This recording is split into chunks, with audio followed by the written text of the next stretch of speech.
Educational एक्सपोर YouTube channel रे आपण माननकु स्वागत। आजिका वीडियो रे हमें कथा हेबा जो ओएवीएस रो एडवर्टाइजमेंट जो आसीबार थिला ताहा आजी 10 नवेम्बर हेगला किंतु ए पर्यंत ओएवीएस रो एडवर्टाइजमेंट आसिला ना सेथि पई ना कोन हेबो जो टीचिंग जॉब एस्पिरेंट गुड़ाक अछंती सेमाने कोन करिवे ना जो आज ओएवीएस रो जो हेड ऑफिस अछि हेड ऑफिस को ना कोन करिवे ना विजिट करिवे जो एसपीडी अछंती ओएवीएस रो तांको सहित साक्षात करिवे ना कोन पई फॉर द अपकमिंग रिक्रूटमेंट जो आसीबा थिला ताहा ए पर्यंत आसिला नै रिक्रूटमेंट बाहर करिवा पई सेमाने ओएवीएस रो हेड ऑफिस को जिवे आ कोन रीजन रहउची ओएवीएस जो ए पर्यंत जो एडवर्टाइजमेंट जो आसिला ना जदि हमें देखिबा ए जो लेटर टी आपण देखंतु ओएवीएस लिखाई छी जो नेम ऑफ द ऑफिस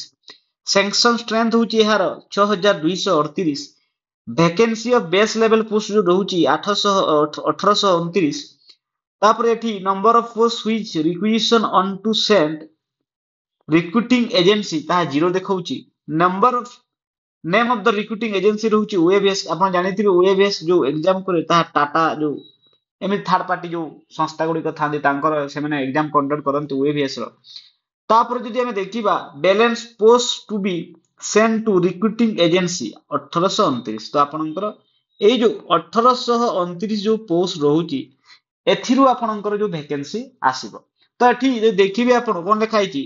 ना 1706 teaching and non teaching proposal for administrative approval will be submitted to AD by next week tentative date for publication of advertisement by 31 August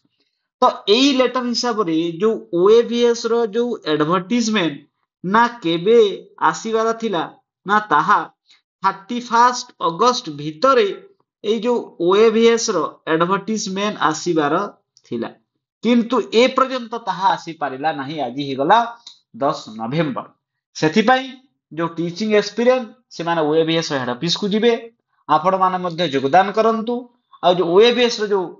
advertisement जो आसु नाही ताहा केमिति आसीबो ताहा सेठी जाकी कथा होंती कोन पॉसिबल रीजन रहउची